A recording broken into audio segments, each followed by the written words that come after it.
A lorry abandoned by its owner, stuck in the interminable traffic jam.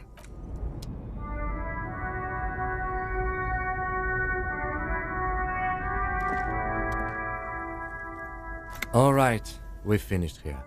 Let's quickly debrief and go over what we found, so we don't do it in front of the company rep.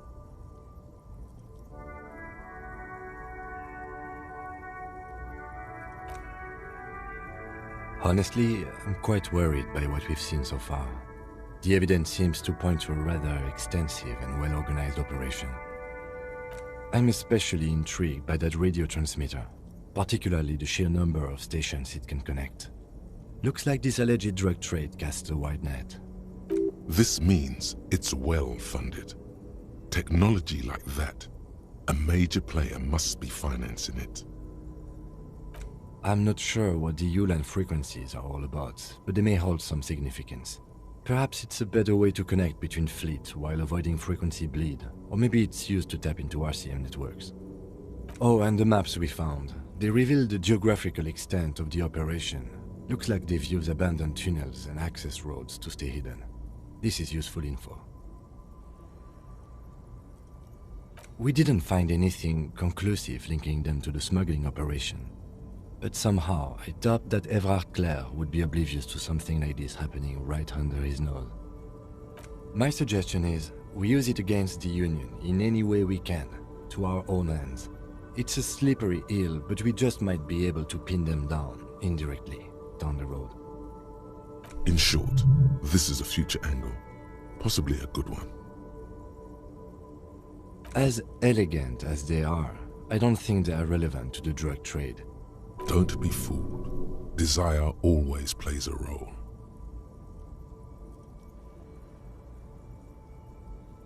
Yes, well...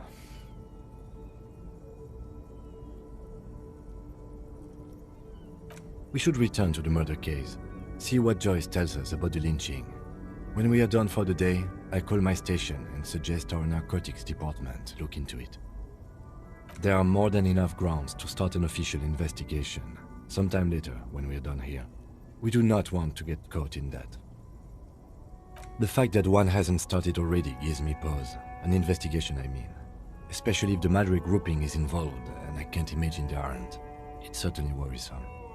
All the same, I don't like the idea of internal affairs descending on the matter. That won't help anyone either. Debrief over, after you.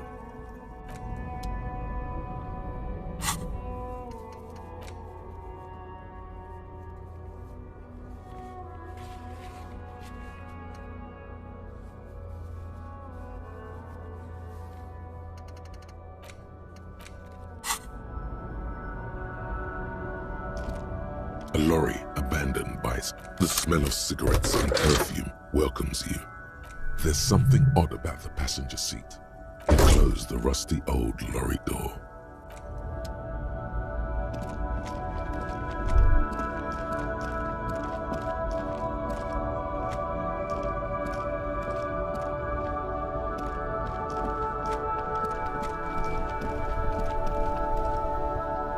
Oh, look.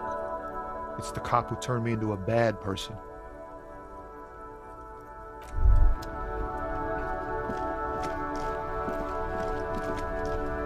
Inside, you see a set of steering levers. This is Precinct 57. How may I assist you?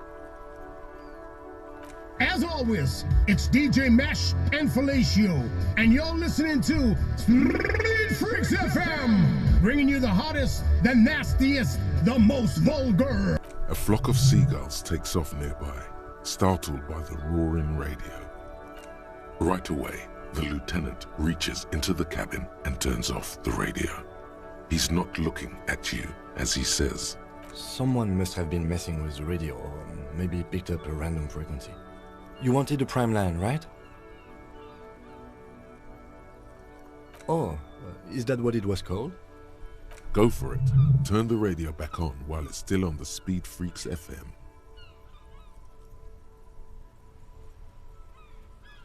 Souped up motor carriage for one bad mama's boy, for the heavier foot and the freaky end.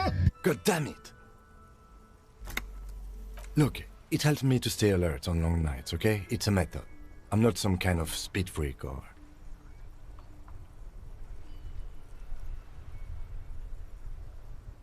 Thank you. This is Precinct 57. Can I connect it to someone? Just a second, officer.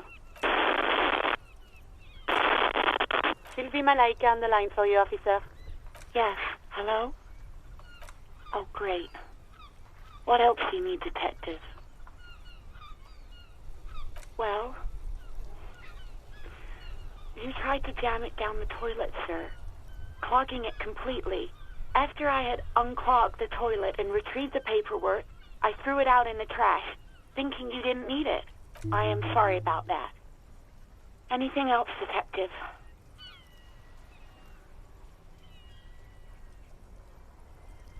Please, no. Not this again. You were trying to impress some people with it. Everyone was eating, and you were waving it around in everyone's face, begging them to describe it. Oh, those again. You know, when you put your gun, I remember this. You were screaming things like, "My brains are all over the wall, painting them red. I won't be seeing it, 'cause these are my brains. I can't see without my brains." No idea. All I know is next you were waving around money instead, saying things like, "Big bucks cannot lie," and "Guns can't buy money, but money can always buy guns." It almost looked like you pawned it, but believe me, I did not ask. You hear the call breaking up on the... Anything else I can help you with, officer? 57's over and out. In the cabin, you see a set of steering levers. This is Precinct 57. How many 57's? In the cabin, you...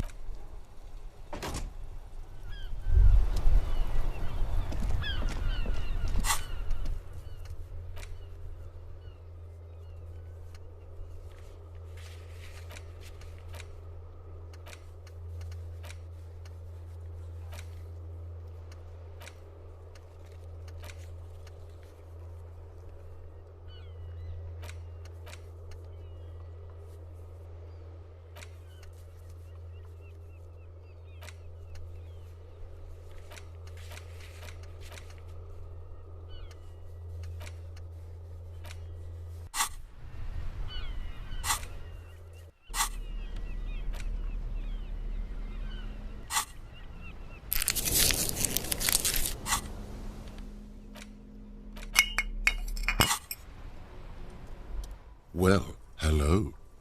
Someone seems to have found himself a bottle of alcohol. Light reflects off the green glass of the Commodore red. The gods have been generous. Better pop it open before they change their minds. Wow, the gods of mass production have made this alcohol container laughably easy to open. A child could have done it. Oh yes, the chest pain and the dizziness. You've suffered long enough. Now it's time to drink. Fine. We're not worried. You'll crawl back to this bottle soon enough. We'll give you another chance.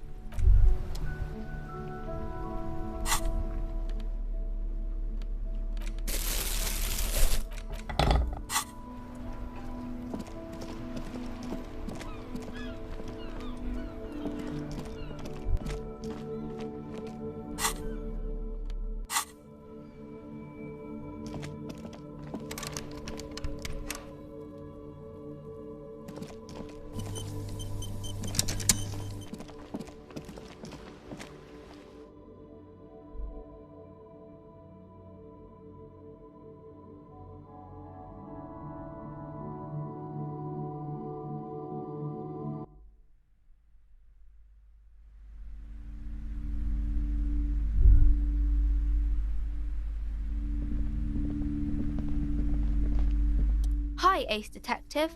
Are you here for more books?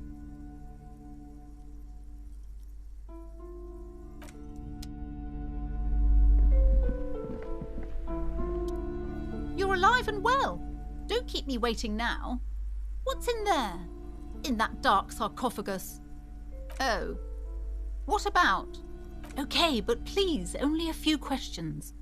The woman looks aloof, her features much softer. Occasionally she glances at her daughter's silhouette.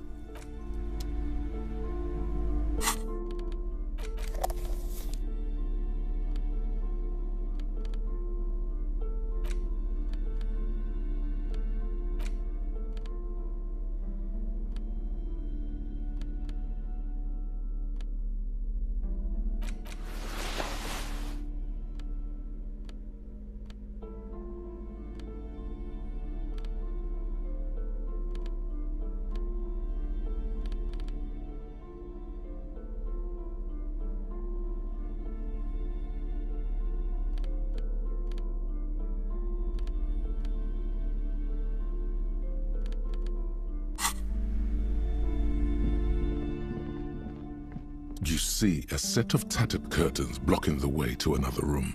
A strange cage-like trinket dangles from the curtains. You see a dimly lit room full of dusty furniture and trash. A doorway stands in the back, covered in dozens of scary little Seminese wards, your shadow looming over it like an omen.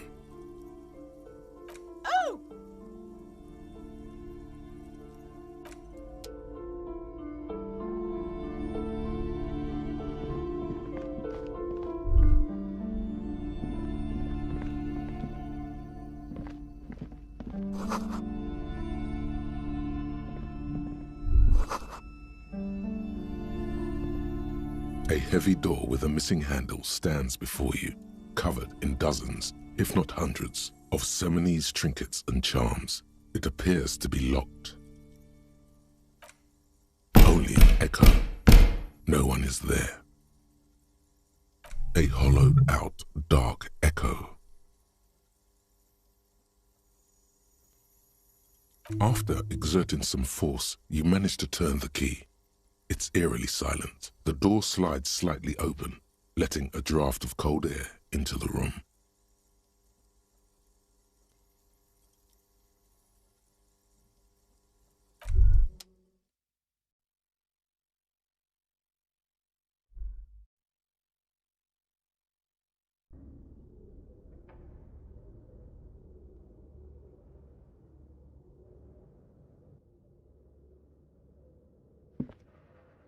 What is this place?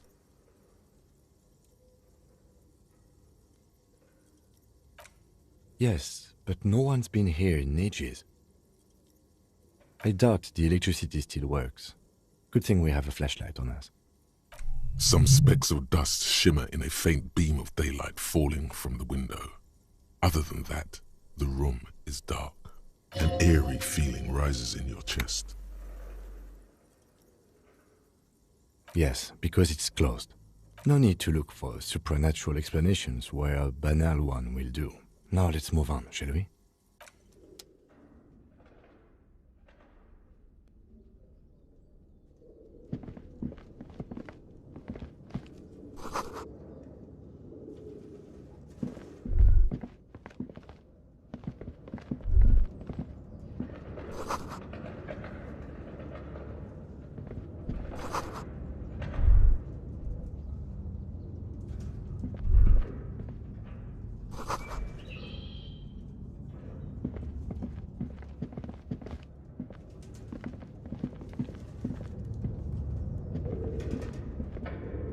Barbell lies on the floor. The color has worn off its weight plates. It's 60 kilograms.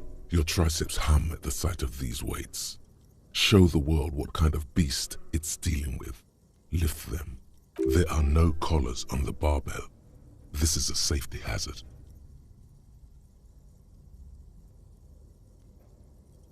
You're right. The weight may fall off. Better not touch it then. It would be a violation of EPIS safety regulations if the gym was still operating, but it isn't. No one's supposed to come here anymore.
Your flashlight slides over an old green chalkboard covered in scribbles, sketches, and schemes like some ancient cave mural.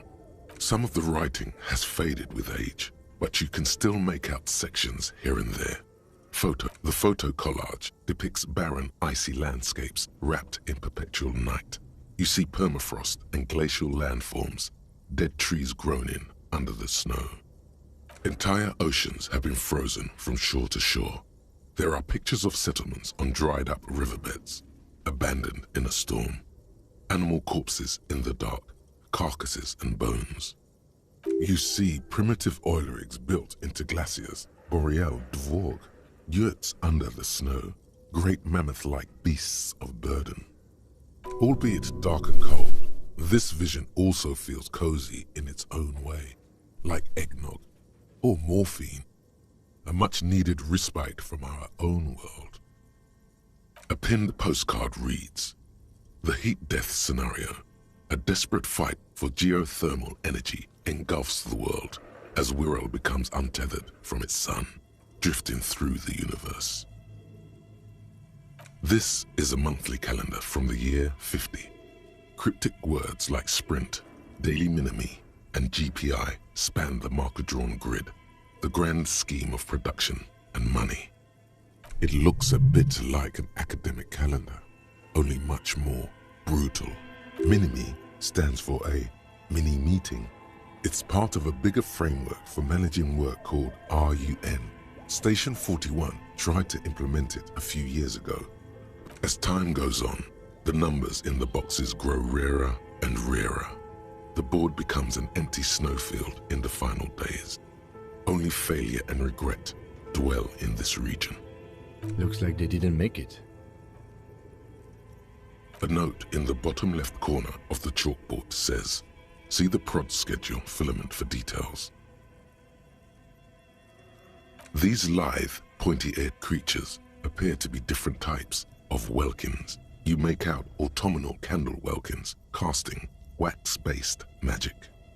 Translucent welkins with organs shining under their skin, and even ether welkins hailing from the vast emptiness of sidereal space.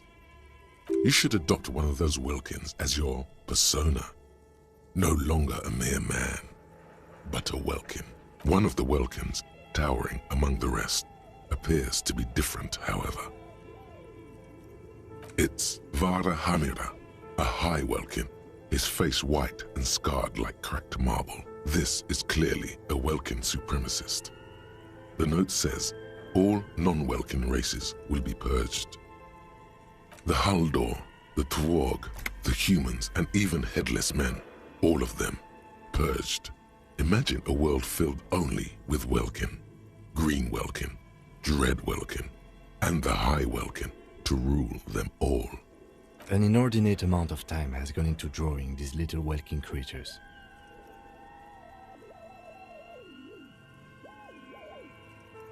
This looks like concept art for a project. It's not really real. Some people really like building a world, I think, even if it's just for a game.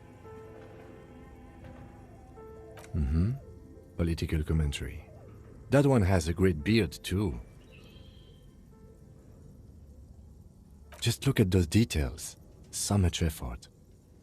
The handwriting is only partly legible, but you can still make out 3 slogans: Call in, Tune out, Wirral Untethered, and Heat Death of the Universe. The full text reads, Heat Death of the Universe is the new black. Another note says, the biggest advancement in role-playing systems since the 30s.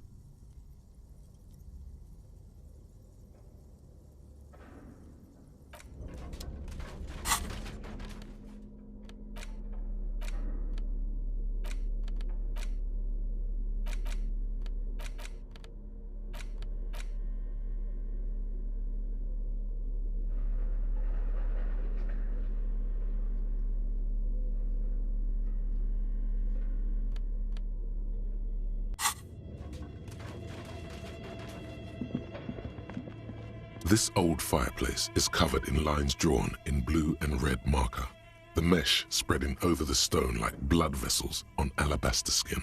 It looks ghostly and strangely ancient. The whole thing resembles Kadran mosaic tiles. Very pesantic. Radio frequencies, it seems. UKV 123.6, UKV 123.7, UKV 123.9. Some unclear. It looks like a cardiovascular system split into veins and capillaries. Very advanced. You think so? The web is comprised of radio stations, all lead back to one red heart, titled the Game Master Frequency. A note says, this one can listen in on any station it wants. They must have had massive airwidth. These things don't come cheap. Someone very important. A conductor for the hundreds of story threads that pass through the Game Master's frequency. Whoever decides to call in to a call-in station, it looks like. A list of names under the stations suggests people across 6 Isolas would be playing. Muindi, Insulinda, Kotla, Grad, Samara, and even Ilmara. There's no way a little basement studio working here could pull anything like this off. My God, it's as if the less money they had, the more ambitious their project became. Exactly. This schedule, I know doom when I see it. The company was running out of funding. Nothing. It's just lines on marble. An echo from times long gone. No one has used the fireplace in ages. This old fireplace, the whole thing resembles Kadran mosaic tiles. History classes, students with their textbooks open, studying the roots of our civilization.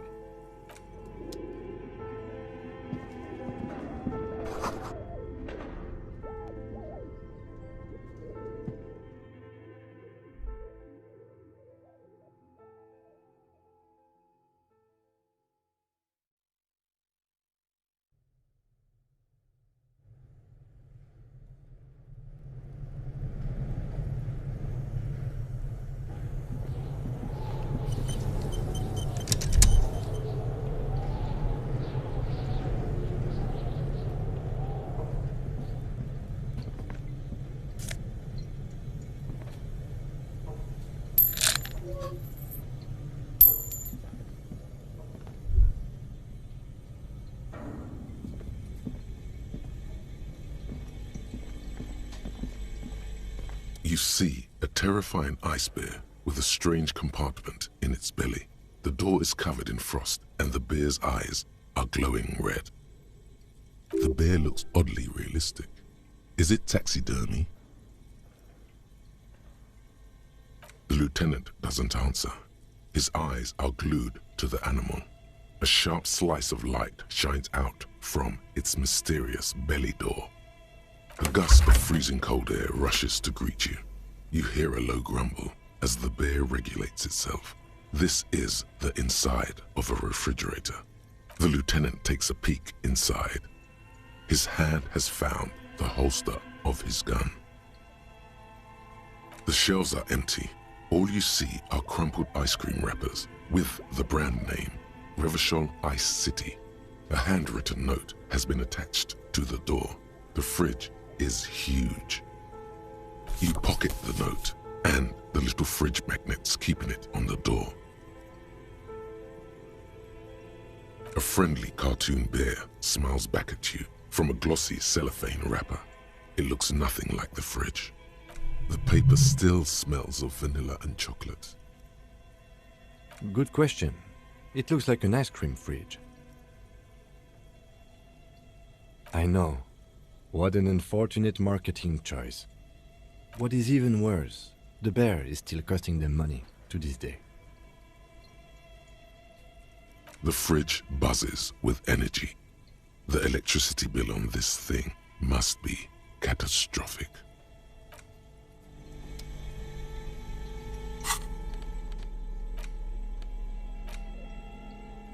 The note is written with a blue pencil on a piece of lined office paper. The kitchen magnets have left spots on its surface. Does it say anything interesting? This is tangential at best, but the lieutenant's detective instinct is still active. Someone has scribbled, S. I can't believe the off-site copy is still here. The illiterate ginger kid keeps stealing stuff from the studio, so I had to hide it somewhere safe. You'll find the filament memory with the off-site copy in the frozen ice cream maker.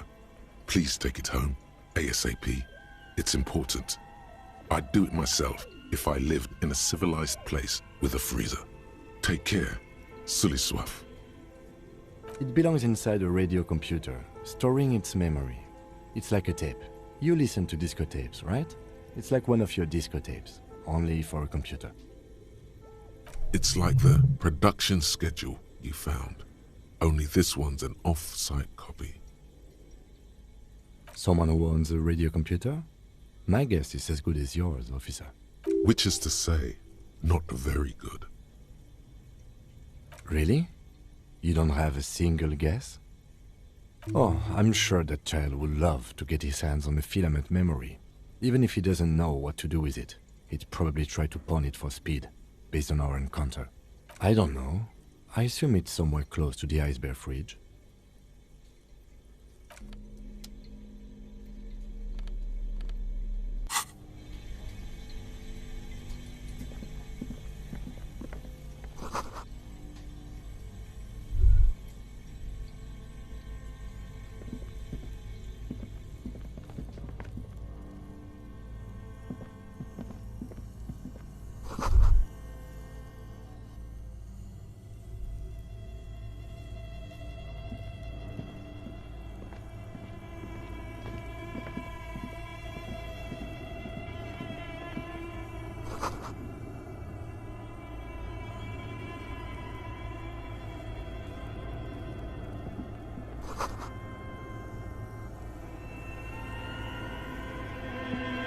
A few bricks have fallen off, revealing a compartment behind the wall.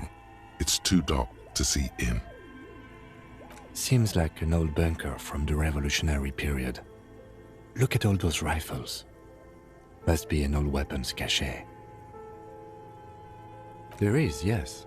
And there also appears to be something inside the hole. Interesting. Do you want to take a look?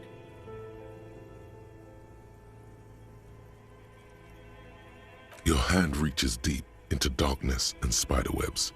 Rummaging around, you find rusty rifles hidden away. Are these any good?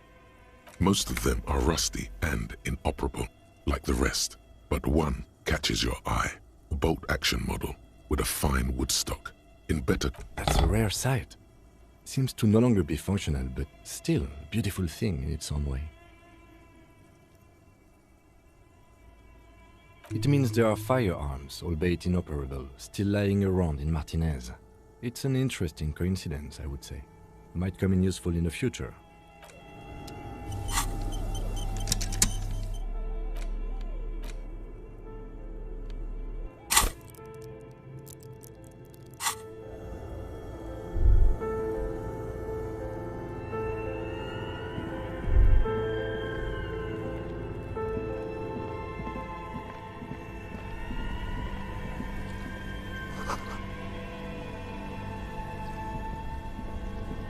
This orange machine is buzzing like an old submarine.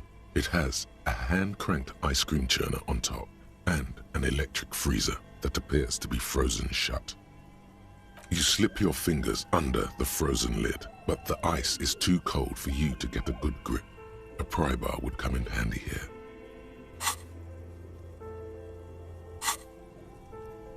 No, this is going to need something else. Some kind of super pry bar. Don't even try to open it with a regular pry bar. You're just wasting your time. If you want to try again, then you need to have the pry bar in your hand, detective. You slip your finger. No. If you want to try, turning the crank feels oddly satisfying, like stirring your childhood dreams. In the distance, you hear water dripping.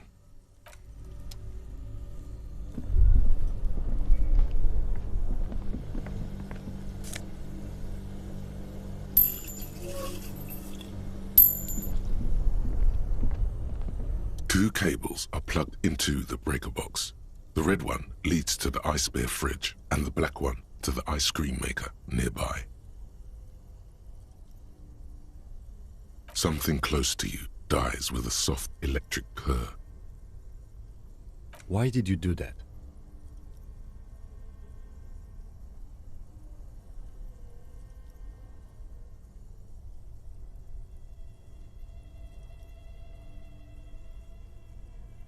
The lieutenant raises his brows, but doesn't say anything.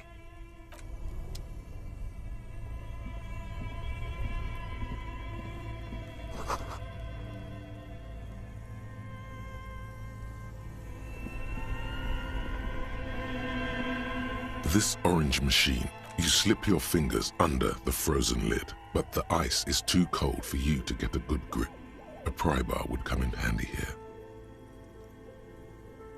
No, this is going to need something else. If you want to try again, then you need to have the pry bar in your hand, detective.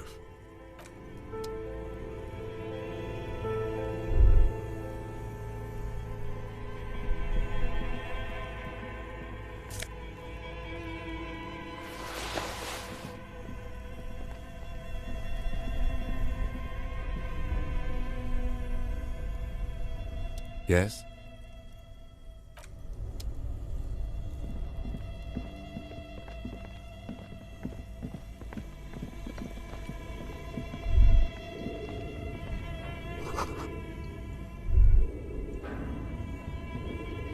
A thick layer of coal dust covers the furnace, coloring it pitch black. Looks like it. Looks like an old central furnace used to heat the building. It's connected to the chimney. No one has used it in ages. No signs of any recent fire. Only dead rats. It's dark and grimy here. In the darkness you can hear chatter. It's coming from above. A voice or several voices talking to each other. Near the smoke chamber, upstairs. The echo is so prominent, it's impossible to discern what the voices are saying or what's producing them. What are you doing?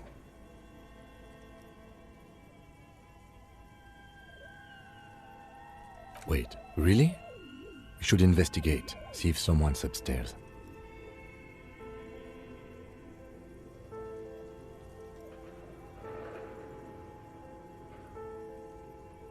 A lush layer of coal now covers your skin, Maybe you could paint something with this coal.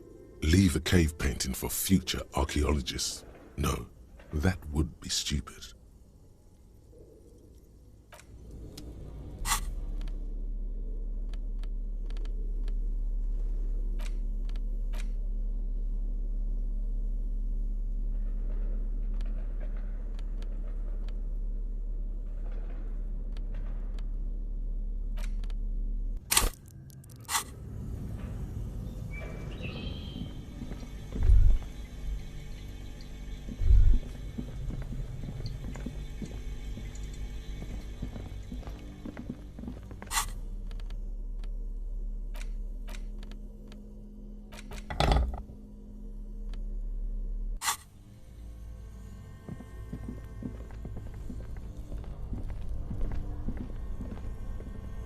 This orange machine is dead still.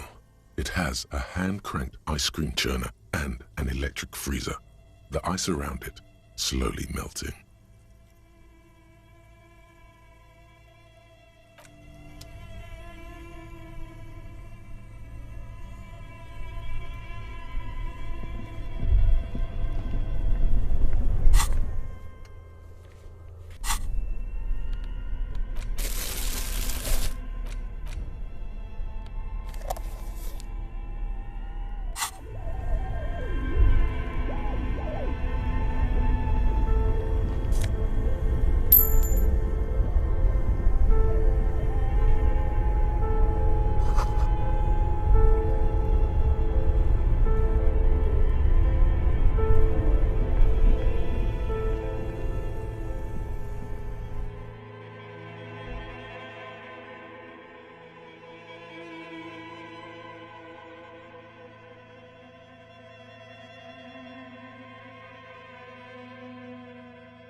An old East Delta Commerce Center.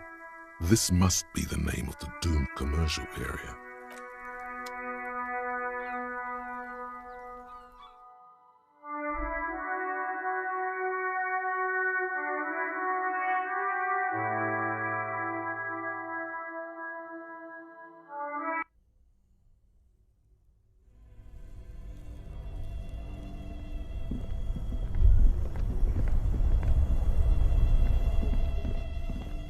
This orange machine is dead still.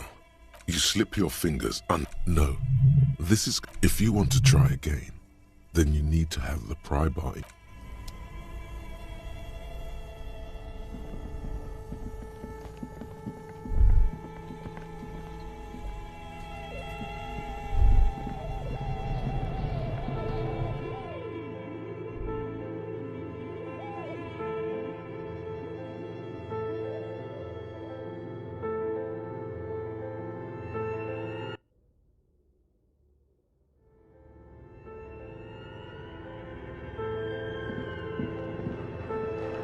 This appears to be some kind of machine with a cube-shaped heart and a wired framework.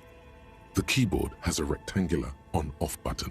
A piece of paper still hangs from the printer. A radio computer. Just sitting here without anyone inside. What he means is that these things cost money. Why would anyone just leave it behind? This is the Ream Civic radio computer, model RC5120. Equipped with a Feld mainframe and a Ream-compatible printer. We have one of these down at the station, but I never really learned how to use it. The machine lights up like some prehistoric animal stirring from its slumber, revealing fluorescent play and print keys on the keyboard. The hatch on the machine's central compartment is wide open. It's empty like a beehive without its brood. Some cables have been left dangling. The filament you have would fit perfectly inside the compartment. Like a smooth drawer, the filament slides into place. On the keyboard, the play key starts blinking.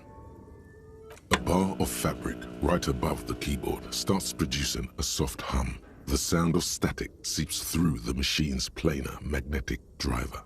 The static gets louder, slowly filling up the abandoned hall, until a voice speaks out, crackling and old, cutting into the air.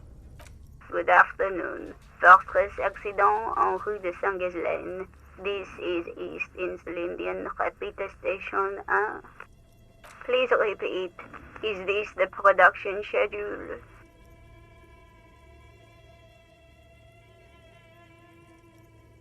The filament you have inserted into the reader. That was a question. Have you inserted it into the core? Good. Please repeat the password. Password? Of course it would have a password. That's why there's a human administrator involved. No. A hint system is not part of the protocol for repeater stations. I am contractually obliged to protect the privacy of the filament holder Fortress accident. Without filing a warrant with Lintel, I cannot give you access to this filament. I'm afraid we are not doing that, unless we want to wait for a month. Now, can you please repeat the password? Received. I will register this login attempt. Don't worry. Passwords have a way of turning up, sooner or later. Fortress accident. Is there anything else I can do for you today? Fortress Accident is the company on whose name the terminal you are currently using has been registered to. One moment.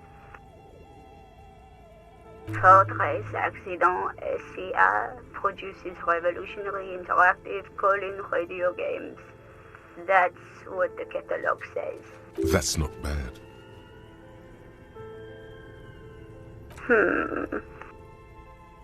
Any other questions?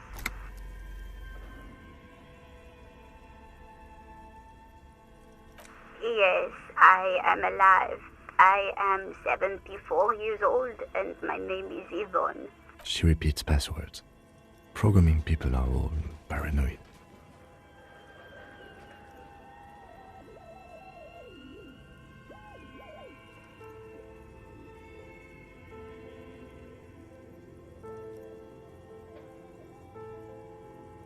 I work as a repeater at the East Insulindian Repeater Station. It's my job to know where you are, Fortress Accident. As for me, well, I am sitting in my cubicle, surrounded by a wall of radios. Now, please tell me if there's anything else I can do, Fortress. Thank you, and goodbye. Tiles on the cube are still smoldering, casting the framework in a soft glow. Fluorescent play and print keys shine on the keyboard. Nothing happens. The filament slides out of its glowing nest. Nothing happens. Something's missing. There's no tape in the player.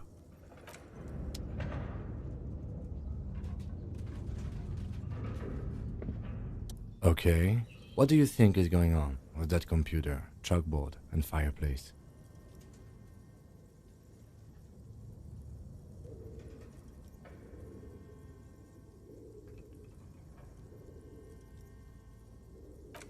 No, that's not it. I think... Like he's ready to lay out a fine theory, crafted together like a puzzle box. It looks like one of those popular pen and paper role-playing games, only these people were trying to automate it, make it work on radio computers. Not to my knowledge. They make automated games in Graz, Messina, Königstein. You know, places with industry. Not in Revachol West, among the ruins. But I don't think anyone has attempted to create an interinsulary game before. We just don't have the technology. Indeed, those Welkins are a dead giveaway. Role-playing people love that stuff. The world looks like a modified version of the WeWorld board game, with hit death thrown in. Super cool. Someone should give them millions of real immediately. This game is too good to be left unfinished. Through call-in stations, none of the players have to be physically present. Anyone in the world can participate in the game, as long as they have a two-way radio. Then there's the game master frequency that listens in on the smaller call-in stations. I think that was supposed to coordinate the stories, functioning as a master of ceremonies of sorts. Coordinating so many games would take a whole switchboard of people, possibly divided into sub-frequencies. No idea. They stopped filling out the schedule on the chalkboard. Indeed, it's ambitious and untethered from reality, but...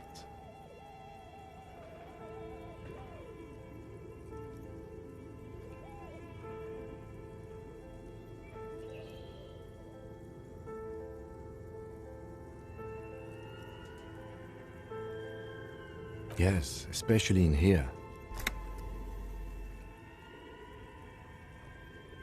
Okay, let's keep moving.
This old fireplace is... The whole thing resembles Kadran mosaic tiles.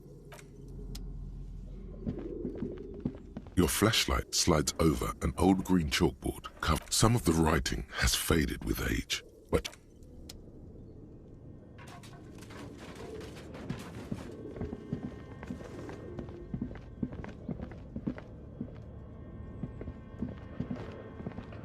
An iron safety curtain curves before your eyes, folded like a bellows. It covers half the room, blocking the way into a colossal industrial chimney. This must be where the entity lives. This is directly above the central furnace in the cellar. The voices probably came from here. What an odd thing to do. Nothing happens. Still nothing. No one's... Those curtains prove to be surprisingly sturdy. Your fist hurts now. There must be another way to wake up whoever is in there. Maybe we can try yelling into the furnace downstairs? Those curtains prove to be surprising. There must be another way to wake up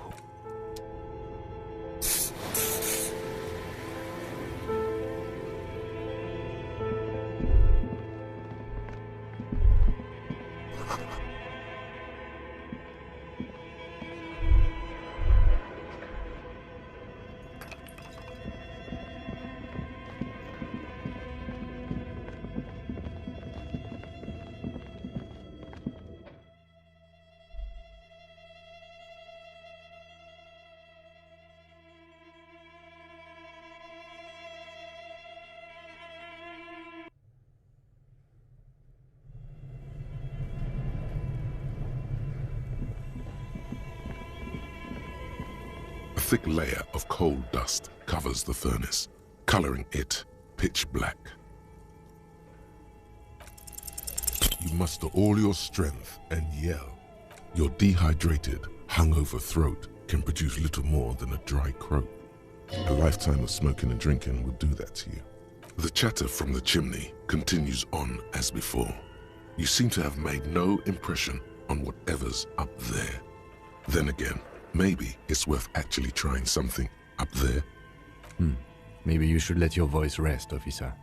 Try again later. A hollow ring echoes through the furnace. Your toe hurts.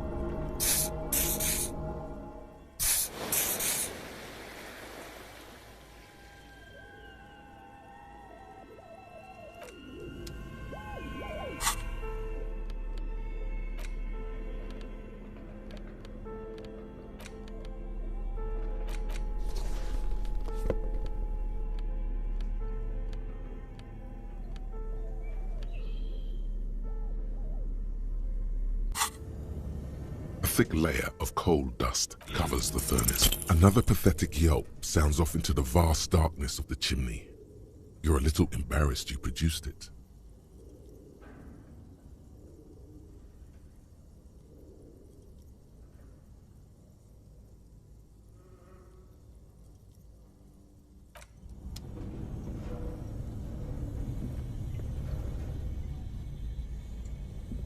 Yes?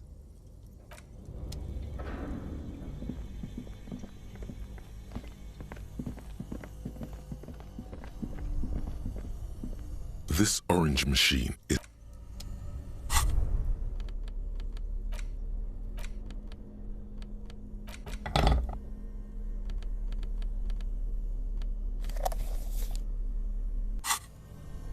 This orange machine is dead still.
You're alive and well.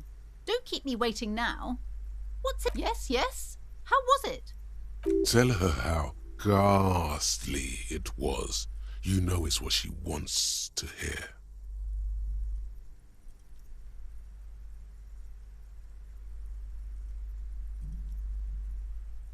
But what else did you find?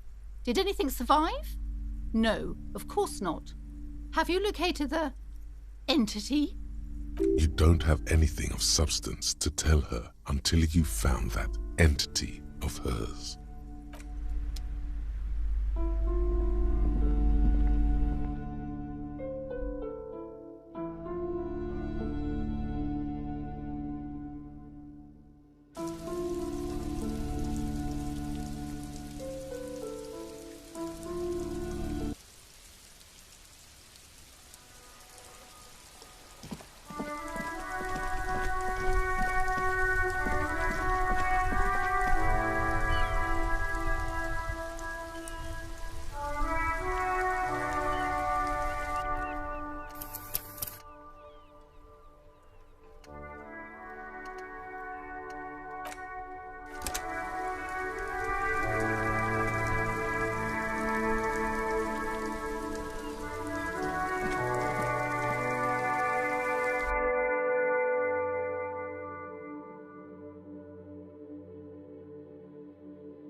Oh, hello, dear.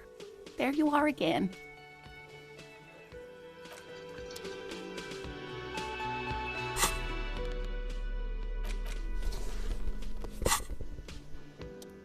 Oh, hello, dear. There you are again.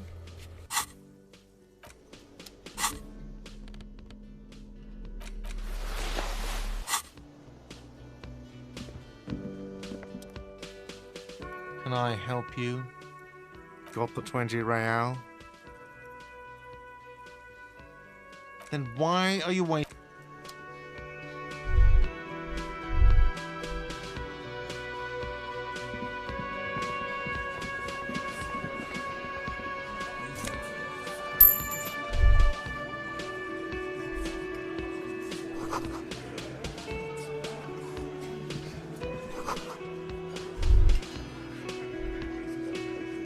Behind the dockworkers, a ceiling height window. The hawthorn branches scrape the glass like bony fingers. There's a little slide panel up there to let some air in. No need to open it in spring. It's still too cold outside.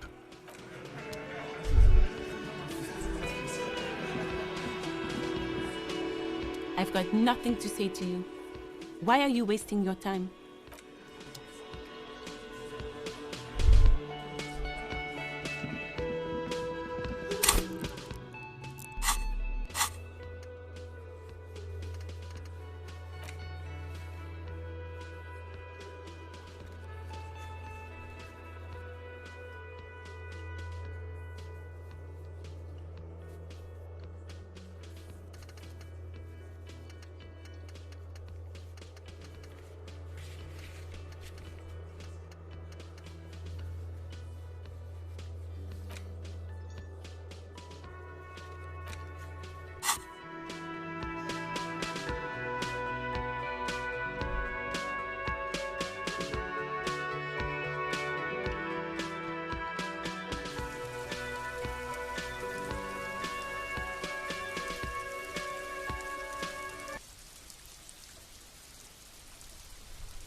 A crumpled billboard reading, Samaran butter soaks in the canal.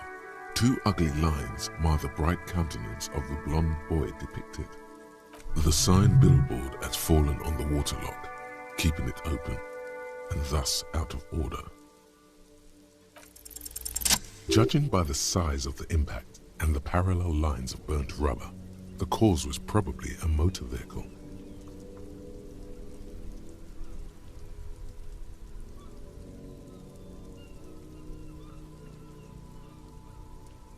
These look like the same tire tracks I saw earlier, in front of the whirling rags. Side slip marks indicated that the vehicle was traveling up the crater at 35 kilometers an hour.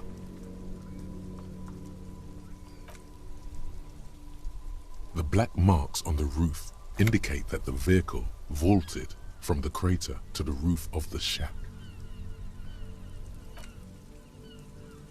The panel served as a takeoff ramp. The vehicle soared through the air, hitting the billboard and upsetting the posts. Then it continued its flight, taking the billboard with it. The sign broke the vehicle's fall into the canal. The Samaran butter billboard still looks freshly painted, suggesting it took the plunge recently, within the past 72 hours. Still speeding, the vehicle made a loop and vanished into the fog along the coast. There are two good candidates, the Kurvitz 40 and the Linear G22. It's about the right size, and the tire marks look like they came from the skinny tires frequently found on that motor carriage. The Kurvitz 40 is a very popular model, with bank clerks, topping pie delivery drivers, secondary school teachers, cops, strippers dressed as cops, undressed strippers. Very sturdy but light motor carriage, more likely than most to survive that jump. The Linear G22 is not a particularly popular model due to its peculiar proportions, which the manufacturer's design team probably thought about for too long. You'd have to follow the tracks to be sure. The lieutenant looks on, waiting for you to wrap up your analysis.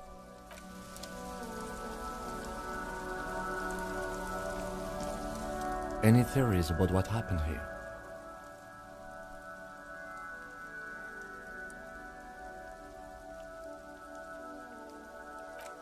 What kind of car do you think it was? That's quite likely, from what I can tell.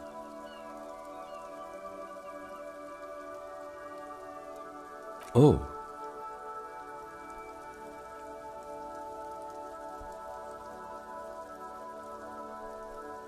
The traffic hooliganism?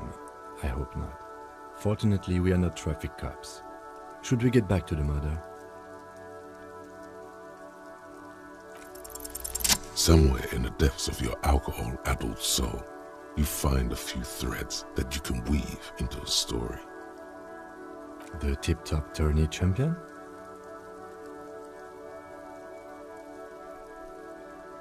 The lieutenant patiently listens to the words coming from your mouth. Jumping canals at night? If I was Jacob Irv, I wouldn't drive in Martinez. The roads are awful. In conclusion, it's a colorful theory, but I don't believe Jacob Irv did this. Should we go? If we must.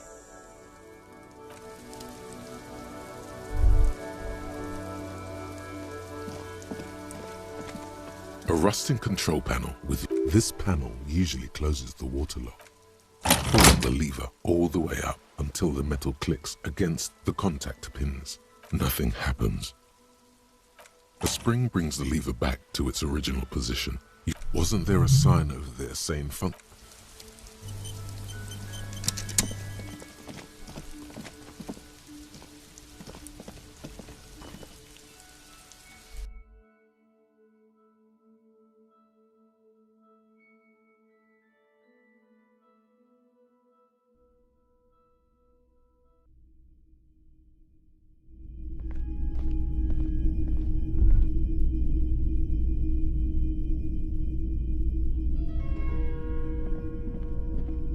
What a shirt. All other shirts pale in comparison to the muscular man with antlers and immense Zweihanders.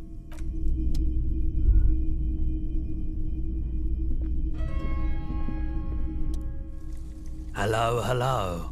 Let me know if I can help you with anything. Traffic? I'm sorry, officer, but I don't drive. Now that I think about it, I do remember hearing a thunderous noise the other night. Some kind of powerful electric vortex hitting the shop, and then moving on.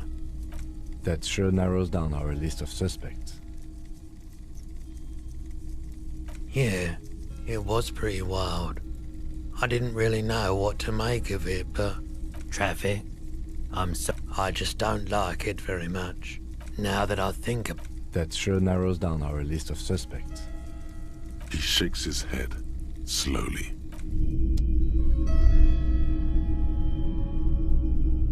A typical Martinez streetlight sits among assorted floor and table lamps.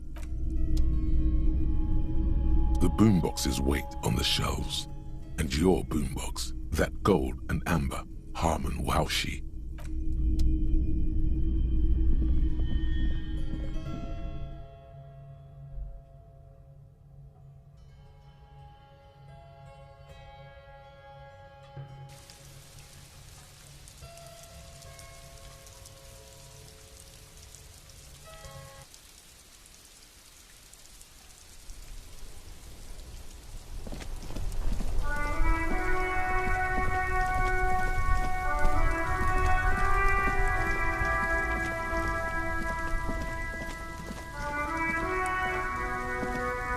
The speakers below are banged up and worthless.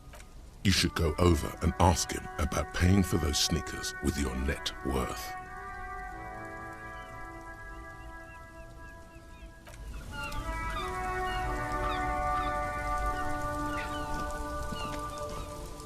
Everything's still cool here, officer.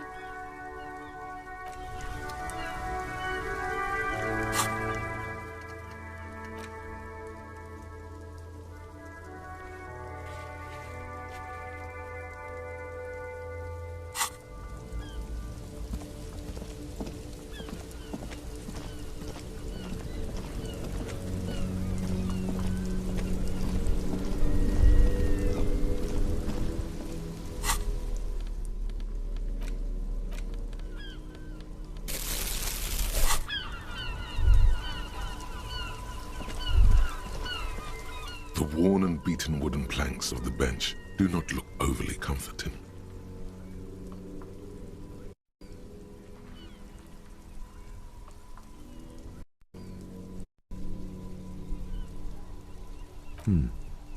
We can sit on benches after we've solved the murder. Let's...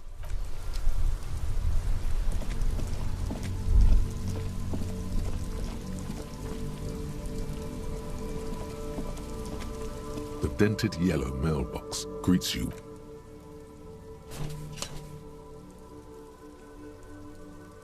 The box seems happy.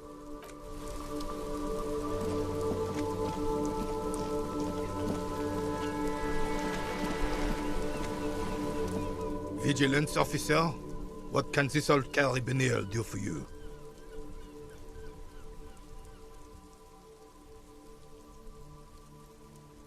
What is this? Are you mocking us? This isn't for pétanque.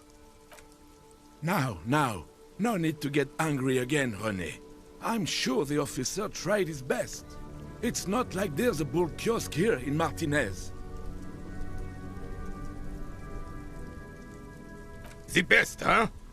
This isn't even a bull. But fine. I guess you did attempt to right your hooliganism.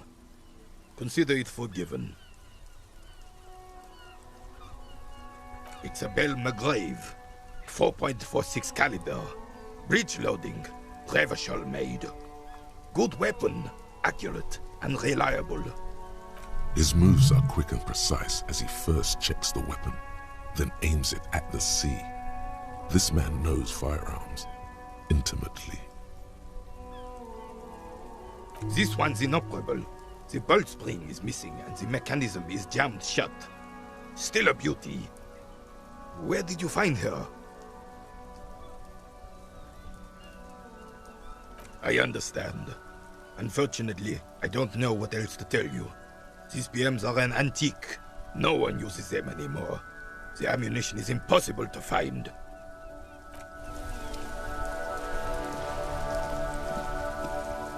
Officer, the mere sight of police in Martinez makes me feel safer already. How can I help you? Sure, officer. They are the good guys around here.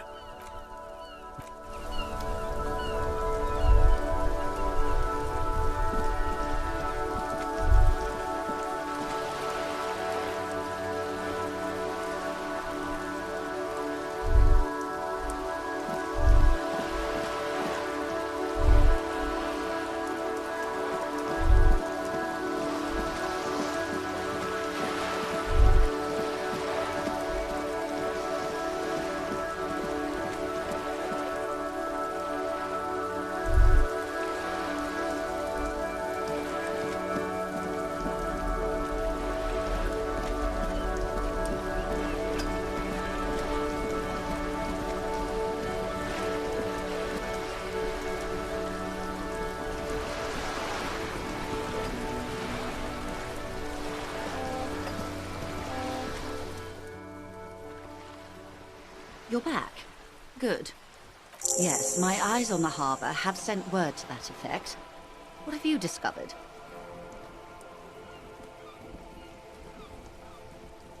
It doesn't really matter, and I do apologize for the surveillance. Wild Pines can't afford to be blind at a time like this. One of the tall buildings overlooking the roundabout, most likely. That would give them a read on the entire quarter. In any case, it's a relief to know someone has looked into it. If I may ask, will there be an official investigation? I assume you discovered there is an operation. If there is an investigation, it will be part of an ongoing operation, subject to confidentiality. I am sure you understand. Of course, detectives. In any case, you've held up your end of our arrangement. I trust you with the rest. Now it's my turn. I wouldn't normally break protocol like this, but the situation demands it. If you don't solve this murder, I'm afraid we may have a bloodbath on our hands. Yes, I'm afraid this strike may descend into a small-scale civil war, with possible consequences for all of Rivershoal West. Since you are sharing, ma'am, this is also the RCM's worst-case scenario. Then we're on the same page. I have an indirect role to play, I'm sad to say. My employer experienced a momentary lapse of faith in me. In that moment, they elected to deploy a private military contractor as an insurance measure. They called it my security detail. They were dispatched after I relayed the union's initial offer. Every worker... A member of the board. I tried to convince my employer it was simply a piece of rhetoric or a joke. They did not appreciate the humor.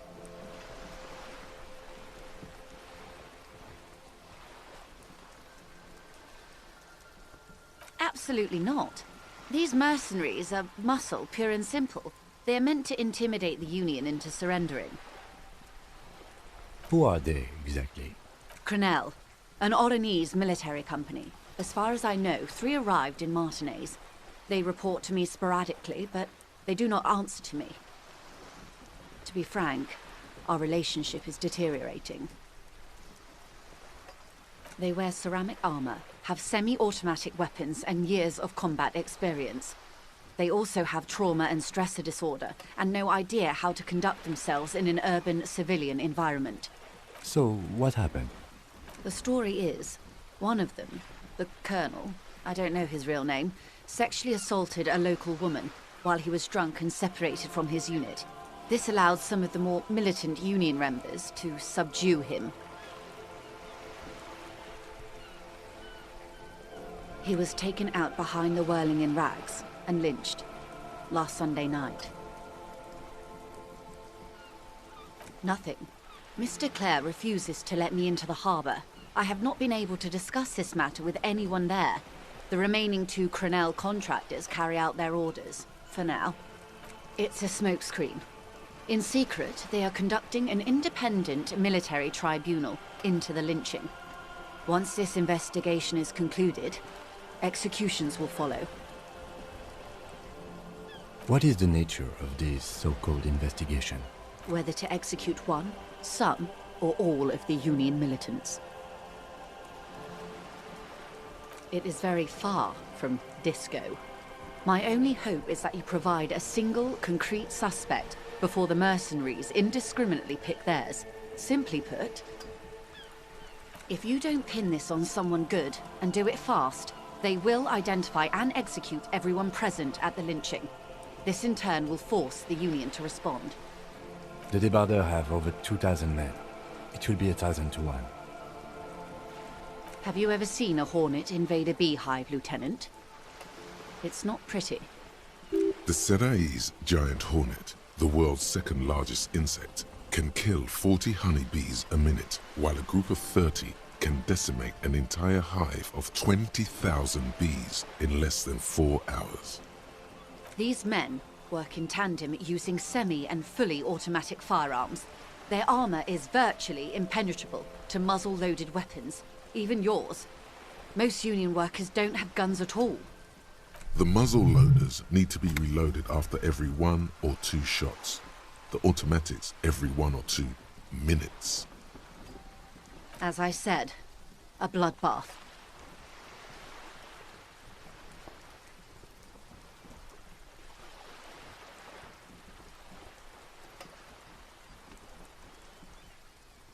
Too many things have already gone wrong. Nameless, badgeless detective of the citizens' militia. All we can do is keep that which is not from following suit. One single concrete suspect delivered into civil court, and I may be able to defuse this situation. Not much. Their public resume is relatively good, as far as private military contractors go. I believe they were once called Downwell.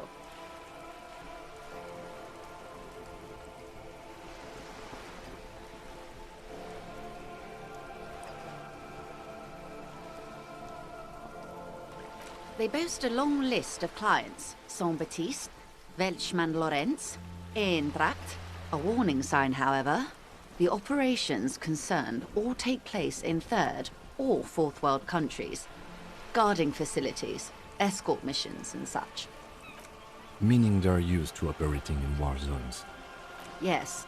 All the good conflict corridors, Supramundi, Yesut, the Seminese Islands, countries that don't have a good record reporting atrocious military conduct on their soil. Sadly, no. Before this happened, I had little interest in them. Now that I do, I don't have the resources. If you still have access to the ICP's database, you could run a better background check than I ever could. It may take some time, though. The International Collaboration Police, ICP, is charged with coordinating law enforcement activities in complex, multinational investigations. Their database is the single largest source of information in the world. Do you know a lot about the inner workings of the RCM and the ICP, ma'am? In my line of work, it pays to do your research. I was prepared to deal with the RCM. I did not think I would be dealing with a group like Crenel. I have, and they will. However, these orders take time to reach what is basically a rogue unit out in the field here. Until they do, it's all on us. She's being truthful. She is pressing them as hard as she can. If you mean did I see him alive, yes. But I did not know him. Lerly, his service name, a nom de guerre most likely. He wouldn't divulge his full name. Only one of them did. A bad sign if there ever was one. One is a man, Corty, they call him, a nickname as well. The other a woman, Phyllis DePaul. Corty is the gunner, I believe. DePaul is a radio operator. What would you say was his eye color, the deceased's? She closes her eyes, trying to picture the man's face, then shakes her head. I can't remember. The lieutenant was testing her, asking a small detail first to see if she knew him better than she let on. She passed. That's all right, ma'am. Anything else? Nationality? What would you say was his age? He was 40. Or 50. It's hard to say which. He had a combat injury on his lower jaw. It made it difficult to estimate his age, or gauge his facial expressions. What else? Nationality? Accent? He was, Occidental, I think. Light brown hair, a mixed accent, Oranese, or Messinian, maybe. His injury gave him an accent all his own. In a way, it was humanizing. He had to learn to speak through it, through the injury. That's all I know, I guess. I only met him once. Or he didn't. This is information passed on to me from some teenagers loitering around the canal. I cannot testify by it. The remaining contractors, their tribunal, it's what they believe. That the man was killed because he assaulted a local woman. I've asked around a bit. This seems to be the accepted story around Martinez. The lieutenant consults his notebook, his eyebrows knitted in concentration. Odd. We haven't heard any reports about an assault in connection with the lynching. Where did it take place? And when? Last Sunday night, at the Whirling in Rags, the hostel by the gates. Supposedly, the colonel was drunk, maybe on narcotics too. Either way, he's alleged to have sexually assaulted a woman. Sometime later, a group of dock workers got their hands on him. That's a good question, officer. I don't have the slightest idea. As I said, it's a rumor about a rumor. In any case, it's what the colonel's remaining colleagues believe. They've gone to ground, as it were. I don't recommend seeking them out. For one, They're almost certainly armed to the teeth. They don't have the same respect for the Revachol citizens' militia as I do. To put it bluntly, they think you're vigilantes. Ghetto savages. It will not be a fruitful meeting. You're likely to run into them eventually. When that happens, I'll be in a better position to mediate if I don't appear involved.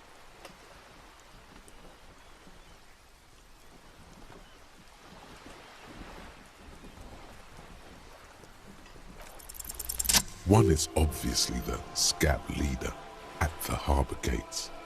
The one chanting the idiotic slogans. He's barely maintaining his disguise. The other has a vantage point in a building south of the roundabout. They were keeping tabs on you while you were canvassing the lorry drivers. That would afford a good vantage point. In any case, it's practically inaccessible. Where is your radio for contacting them, if I may ask? Do you have an earpiece? Heavens no. I'm not an undercover agent. There's a short wave at the ship's wheel. That may be so. I still hope you heed my advice. There's no need to kick the hornet's nest. For all your talk of averting this catastrophe, the situation at the gate is a powder keg. Does this not bother you? Of course it bothers me, Lieutenant. But my hands are tied. How would my employer react if it appeared I were intervening on behalf of the Union? Your concern may be appearances. Ours is keeping the peace. I hope I can answer it better. Until the executions start? Truthfully, I don't know. It depends on their progress identifying the members of the lynch mob, and their impatience. They don't report their progress to you? Not on this matter. I'm afraid they consider this a personal initiative. It's a matter of days, not weeks. I am sorry to have been the bearer of bad news. If there is anything else I can help you with, please ask. Of course, anything to help. I am sorry to have been the bearer of bad news.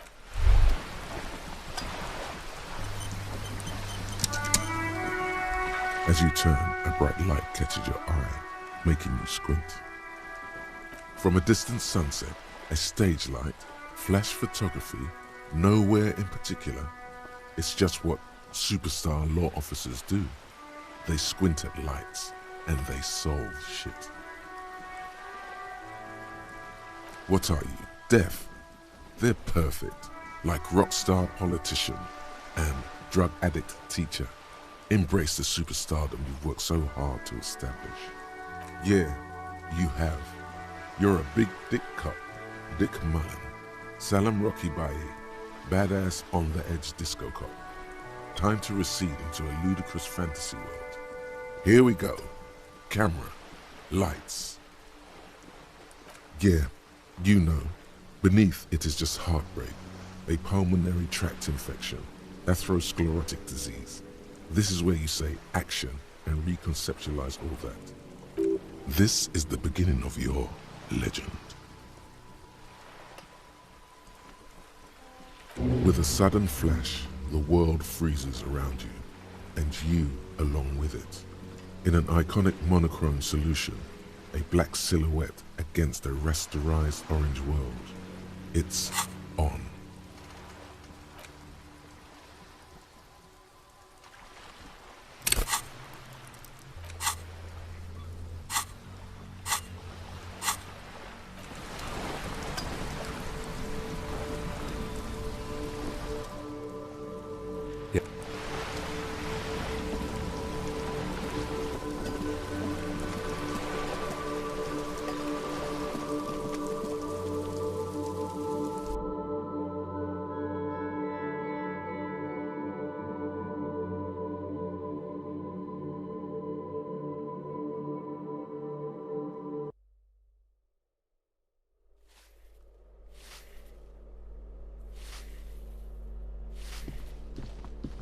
Give me a moment.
again, officers.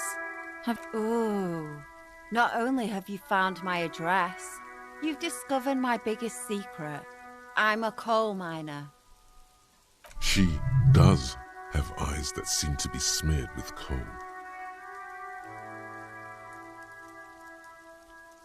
Does anyone in a city like this?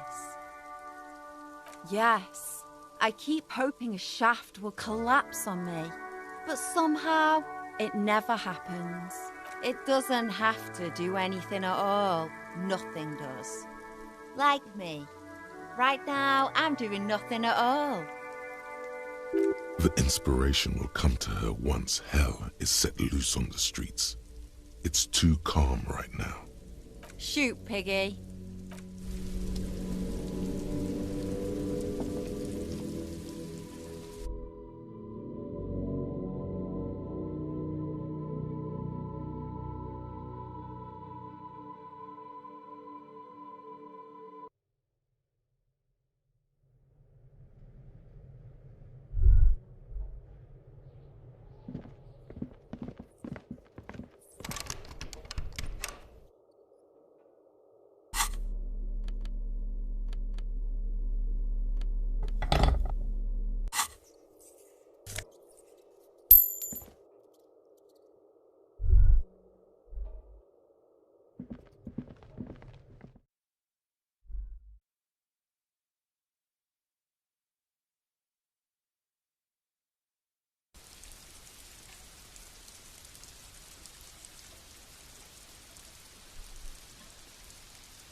Just an ordinary wall.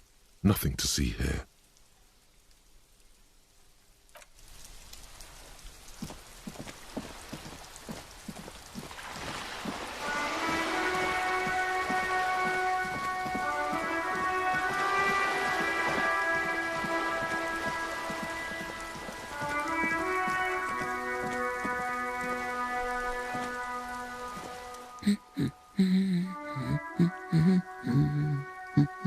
The woman before.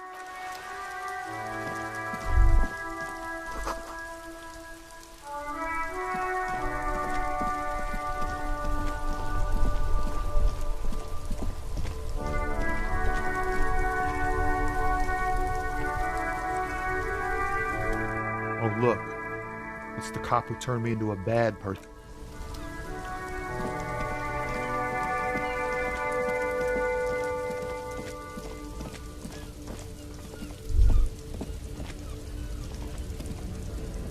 looking for something, Aunt?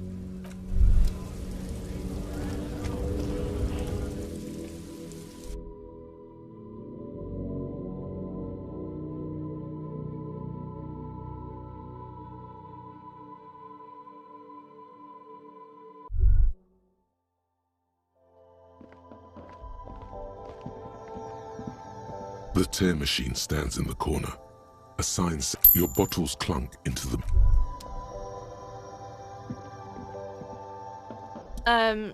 Is this about the questions again?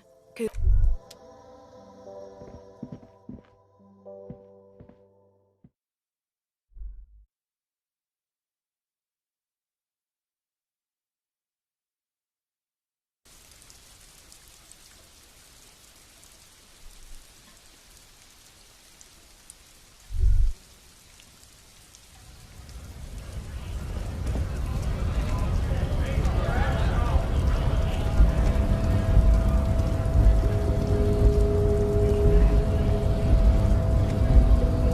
Hola, Wandering Man. How can I help you? Sorry, busy surveying the situation. I'm sure you'll figure something out. You guys have all sorts of gadgets these days.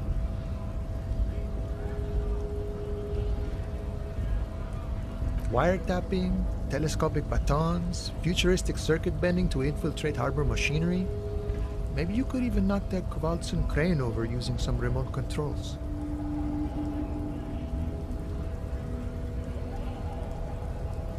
Or calling in tactical air support. You guys have air support, right? I get it. Hush hush about the secret technology. All right, I may have some advice for you on how to deal with Jean-Luc there, out of solidarity to the RCM. It's low in technology, however. First, don't fight him, obviously. Second, get him to share his theory by being subordinate. Admit your lack of expertise. Basically grovel. That's how I do it. You're welcome. Maybe that would work.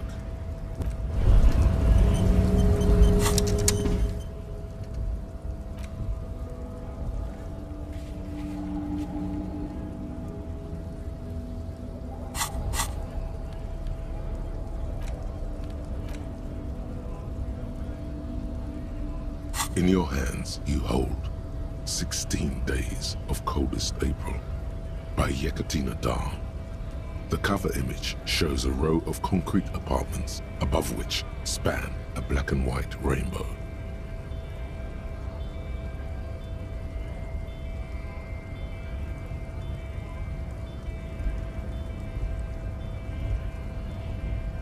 Indeed, the book is unusually heavy in your hands, as though the cover were lined with lead. You flip through the book. The pages are thinner than you realized, and the type quite small and tightly set. It's nearly 600 pages long.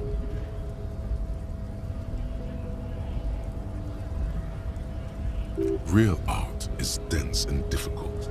If it didn't feel like you had to wrestle a suicidal bear to get through it, you weren't really reading. The back cover is dominated by a black and white photograph of the author. She can't be much older than her mid-30s in this photograph, and yet, from this cover, the eyes of a sad old woman stare back at you.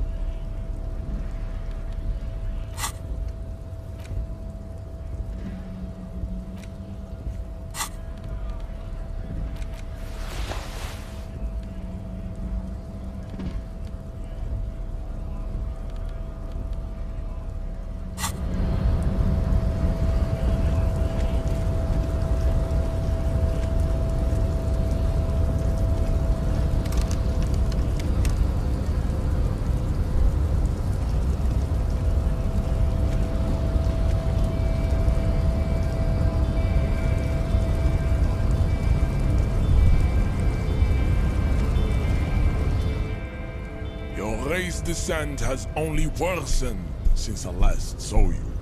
You have really let yourself go. Ask what kind of races there are first. Classification is core to this stuff. Do you?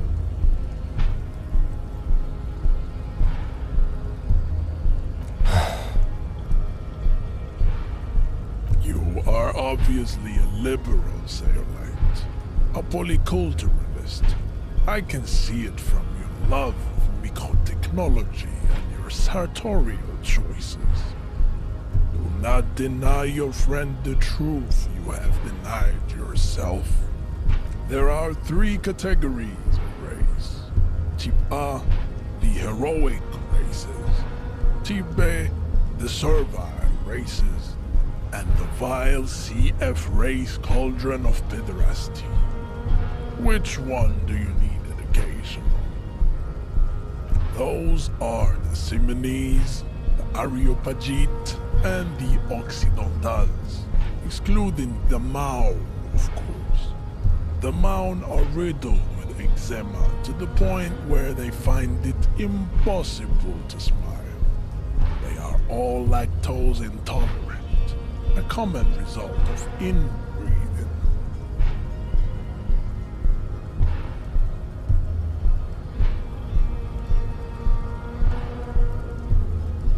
A receding genetic pool has led the Mao on reprehensible street parades in Mao cities like Stadskanal and Vredefort, wearing wooden clogs on their feet and little green tassels on their hats.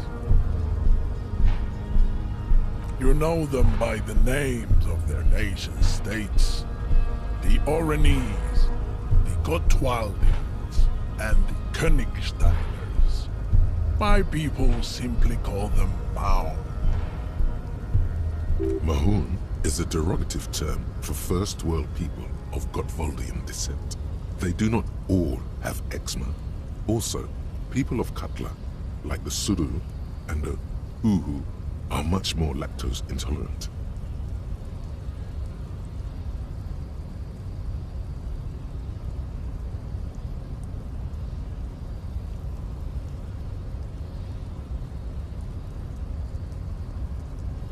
In some municipalities of Oranje, people do wear shoes made of wood to street parades. Green, orange, and even yellow tassels have also been seen on hats. The Mao are proof that you can have too much Occidental racial purity and tassel-centric culture. Inbreeding has led to a lactose-intolerant subrace whom no one can take seriously. Colorful tassels are, let's be honest, not a good sartorial choice for this century. You might want to avoid wooden clogs too.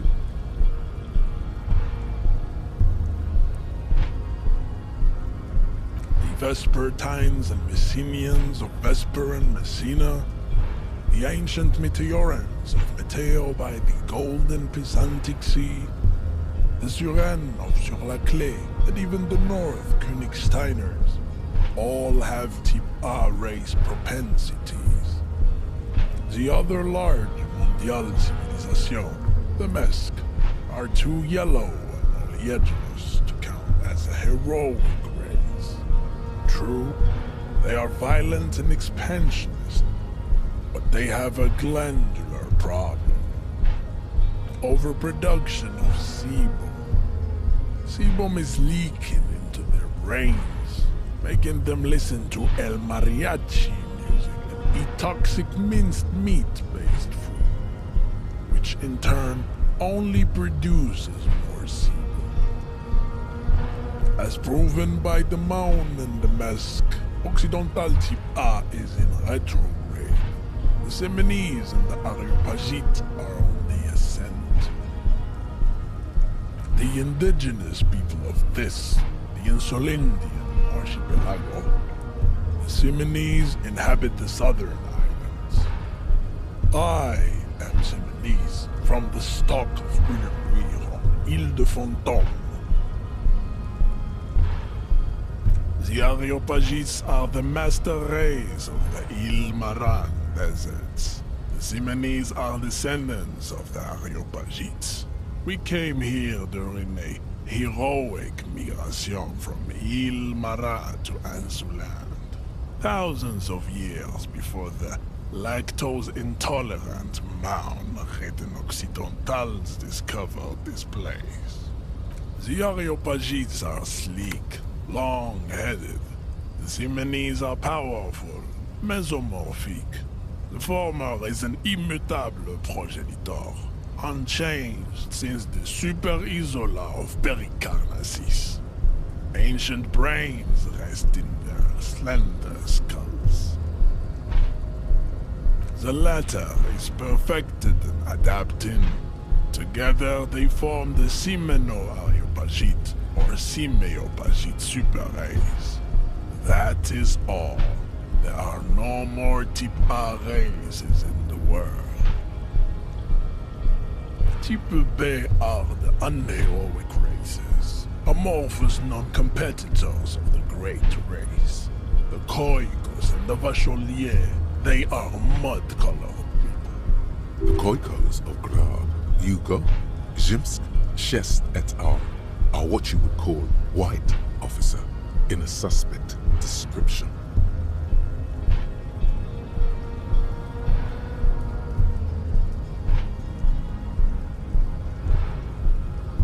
To an untrained eye, the Khoiko appear white and pinkish, like a ham sandwich.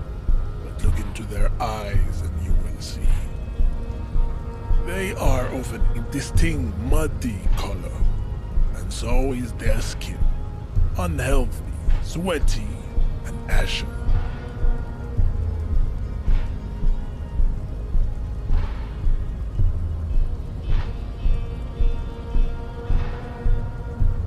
Pinkness is a racial quality that has to be earned through centuries of advanced ballistic warfare and cultural domination that the Grad people have undergone for drinking alcohol and smoking the degenerate tobacco and for eating potato.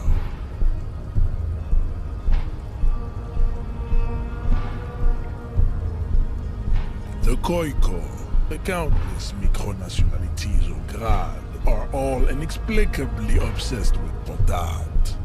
The only thing they like more is dividing into microscopic ethnostates, like political amoeba.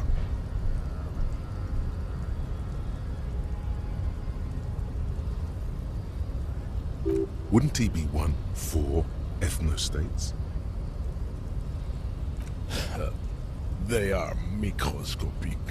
The Semeno-Areopagite superstate will cover the entire remaining planetary crust, uninterrupted. From Holy Semenine to the Boreal Plateau of Katla. Its leaders will be the genetic epitome of the Simonese and Areopagite stock, elected by nature, not the base inert spoilage called demos. The Vacholians, halfway between Type A and the racial cauldron. Two mixed to know right from wrong. You tried your degenerate little revolution, which was the single greatest failure committed by humans in our 82,000-year history on this planet. Is it 82,000 years that we've been recording history? You have very little idea of what is happening. But that seems a little off.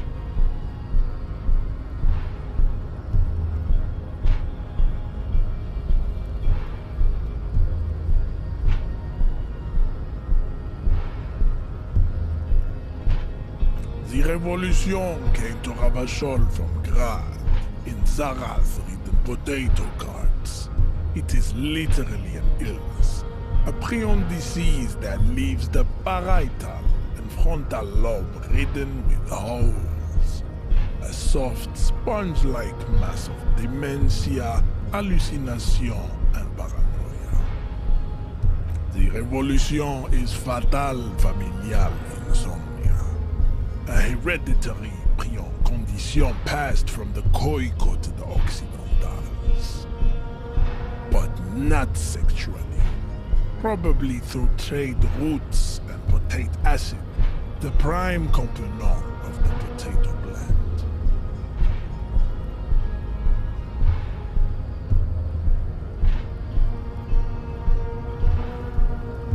Enough of type mediocrity.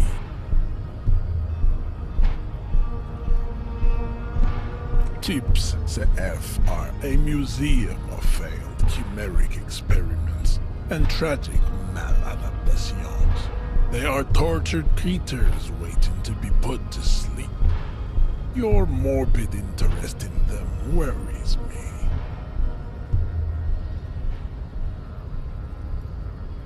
Lesser races like the mosquito, a grotesque mixture of a masked woman and a Semenese man.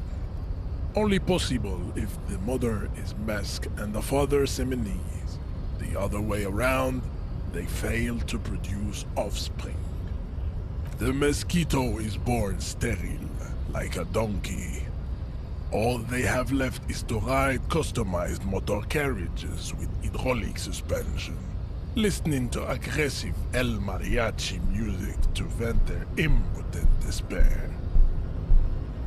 It seems unlikely that two human beings produce genetically sterile offspring.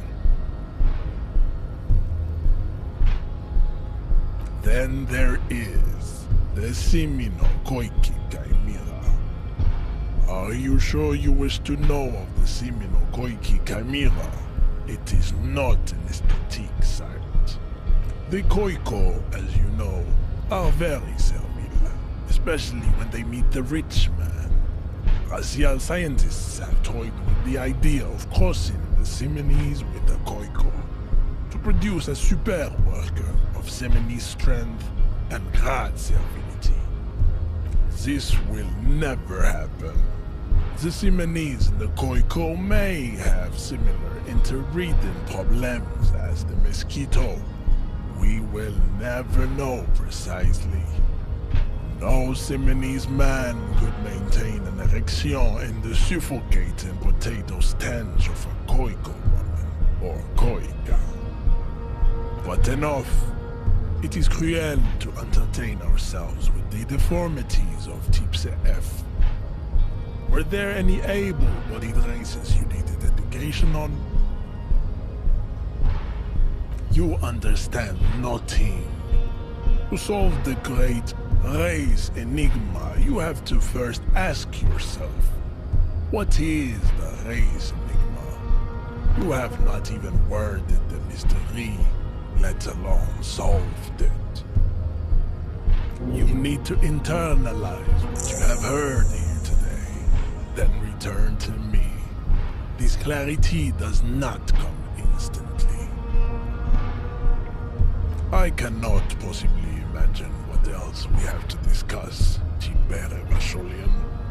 Your love for disco music and venereal disease? I am not the first line of defense. I am the last. In addition, these so-called hardy boys are an effeminate clique of bodybuilders. Their company is spiritually degrading. You pick up on something artificial in his tone, like he's putting on an act.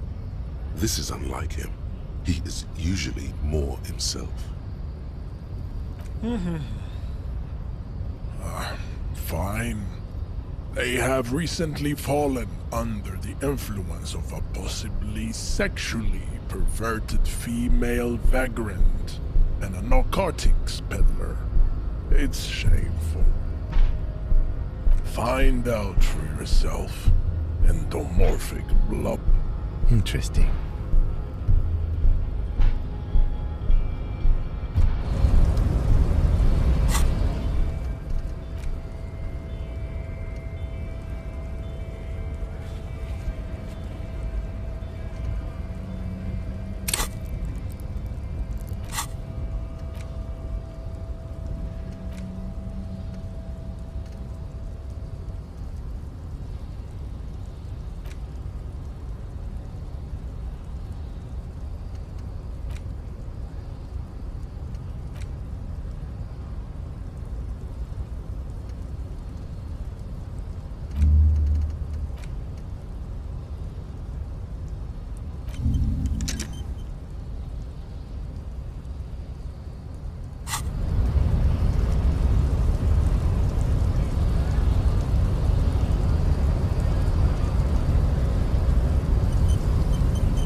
Hello, wandering man.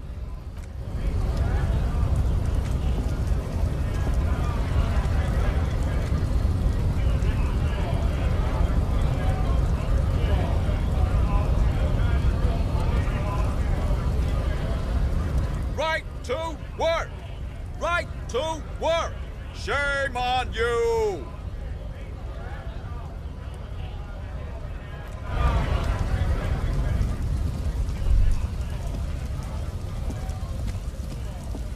A lorry stuck in the traffic jam.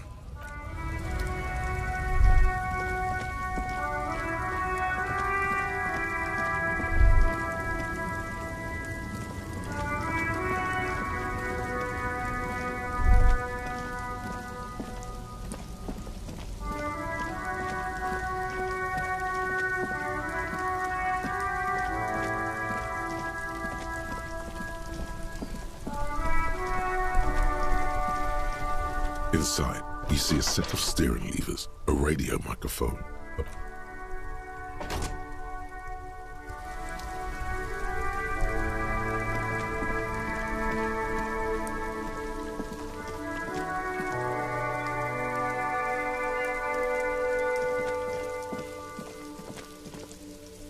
The tracks are as they have ever been, a bit more worn perhaps. Fortunately, the street sweeper still hasn't noticed their presence. That's plausible. A similar reckless abandon seems to be in evidence.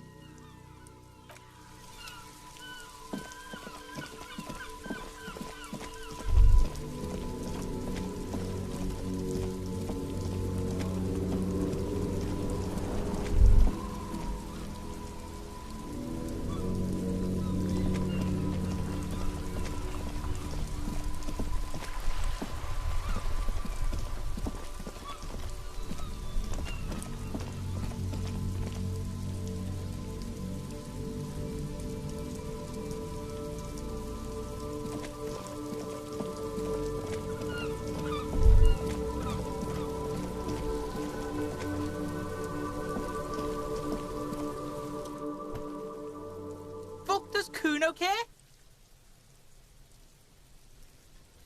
Kuno doesn't... I'll die before I squeal. You don't want to fuck with me. You can still see the top of her hat from...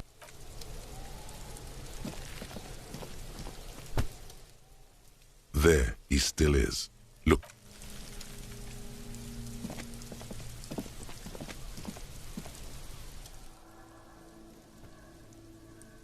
What do you see?